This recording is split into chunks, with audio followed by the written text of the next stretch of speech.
Hi, it's Mark Homan from Paul's Photo, the lab at Paul's Photo and the Creative Photo Academy. We're here at the Botanic Gardens this morning, and I brought my whole camera kit, but I'm really excited to use my big lens, my 400mm 2.8 today. And most of you would think you bring a 400mm lens to the garden. I'm here for birds and animals, but I'm not. I would if I could, but I didn't find many birds and there's not many animals around. So I'm using a 400mm lens as a close-up lens, as a macro lens to get in tight. And if you can take a look at the plant in the background, it's got beautiful backlit light and dew on it. So I'm shooting from about 15 or 18 feet away, the minimum focus on my 400mm 2.8, to get that pattern. So I'm looking for those patterns at a distance. You know, most of you think when you come to the gardens, you're gonna bring a macro lens, a 100mm or 105 macro. That's good.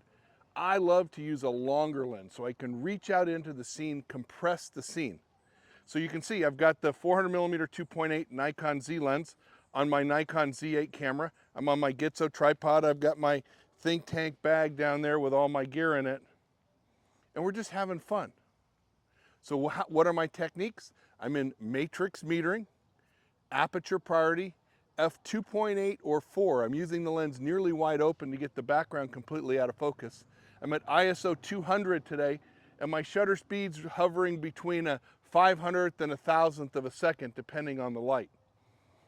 I'm just looking for patterns to capture the images. And I love to get in close, use something different, surprise you by using a 400mm lens to get in close for macro. Mark Homan from Paul's Photo, the lab at Paul's Photo and the Creative Photo Academy. Let's get out, take a picture together, and share it.